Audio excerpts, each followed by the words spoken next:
As one moves radially from infinity towards the center of uniformly charged sphere, electric field intensity will.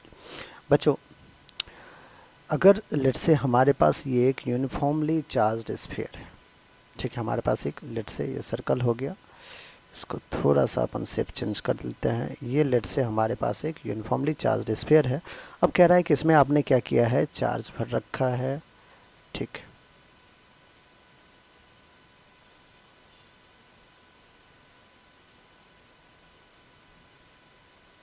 अगर एक uniformly charged sphere है तो उसकी वजह से हमें हर एक पॉइंट पे इलेक्ट्रिक फील्ड का वैल्यू पता है। बच्चों, कौन सा फॉर्मूला यूज़ करना है, आइए एक बार फॉर्मूला की बात कर ले कि कौन सा फॉर्मूला हमें यूज़ करना है।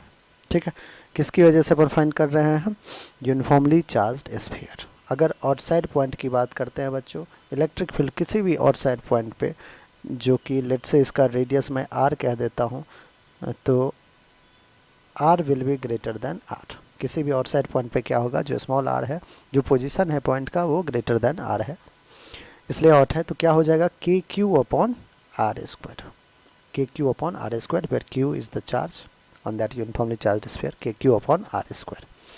अगर बच्चों सरफेस पे करें, जब आर इक्वल्स टू आर हो जाए, ई एट सरफेस क्या हो जाएगा, के क्यू अपॉन आर स्क्वायर। और बच्चों अगर इनसाइड पॉइंट पे अपन जाते हैं, E inside, that means R is lesser than R, then क्या हो जाएगा, के Q R upon R cube, K Q R upon R cube. तो डायरेक्टली प्रोपोर्शनल होने लगता है बच्चों ई इनसाइड।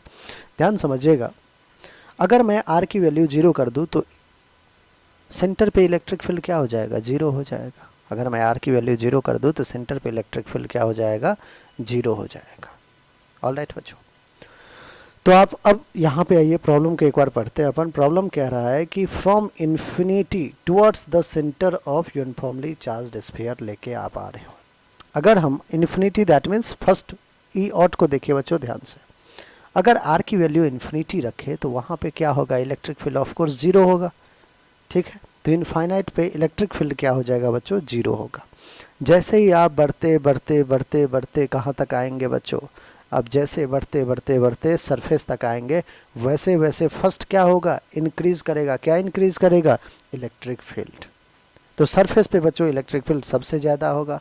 फिर जैसे जैसे आप अंदर जाते जाएंगे जाते जाएंगे जाते जाएंगे, वैसे वैसे क्या होगा बच्चों, जो हमारा आर की वैल्यू है वो तो क्यूब में बढ़ता जा रहा है। जैसे जैसे अंदर जाएंगे वैसे वैसे इलेक्ट्रिक फील्ड कम होते होते होते होते जैसे ही सेंटर पे आप जाएंगे फिर से 0 हो जाएगा। आई कहानी समझ में बच्चों। तो इस तीनों फॉर्मूला में ये सारी बातें कही गई है। तो हम क्या कहेंगे, सबसे पहले देख लीजिए, जब इन्फिनिटी पे रहेगा, इन्फिनिटी पे, तब तो 0 रहेगा। जैसे जैसे आप सरफेस की तरफ आएंगे, इलेक्ट्रिक फील्ड सरफेस पे मैक्सिमम हो जाएगा। और फिर जैसे जैसे इनसाइड आप जाते जाएंगे बच्चों, वैसे वैसे डिक्रीज होगा। ठीक है, और सेंटर पे क्या आ जाएगा, 0 आ जाएगा। तो ई इनसाइड में जब आप सेंटर पे पहुंच जाएंगे, सेंटर पे, तो क्या हो जाएगा, अगर फिर से 0 हो जाएगा। तो अगर मैं इसका ग्राफ भी बच्चों आपके लिए बना दूं, इलेक्ट्रिक फील्ड वर्सेस आर का ग्राफ, तो आप ग्राफ भी देख सकते हैं। This is electric field versus r. क्या है, इनसाइड की बात करें तो E is directly proportional to r. तो 0 था सेंटर पे, बढ़ते बढ़ते बढ़ते बढ़ते बच्चों सरफेस पे मैक्सिमम हो गया, के Q by are square, k Q by are square. और फिर बच्चों क्या हो गया, घटते घटते घटते इन्फिनिटी पे कुछ 0। ठीक है, क्योंकि E is inversely proportional to r square. ये बच्चों सरफेस पे है। अब आप इसको रिवर्स में सोचिए कि कह रहा है कि आपने एक चार्ज को या फिर चार्ज को लेके इन्फिनिटी से आ रहे हैं, तो इन्फिनिटी पे तो इसको 0 मिला। फिर धीरे धीरे धीरे धीरे देखिए इलेक्ट्रिक फील्ड बढ़ा है बढ़ा है बढ़ा है बढ़ा है बढ़ा है बढ़ा, बढ़ते बढ़ते बढ़ते यहाँ पे मैक्सिमम हो गया। फिर बच्चों देखिए घटते घटते घटते घटते घटते घटते घटते घटते घटते घटते घटते घटते 0 हो गया। ऑलराइट, तो आप कह सकते हैं कि फर्स्ट इंक्रीज हुआ है और फिर जाके डिक्रीज हो गया है। तो फोर्थ हमारा बच्चों बिल्कुल करेक्ट ऑप्शन होगा।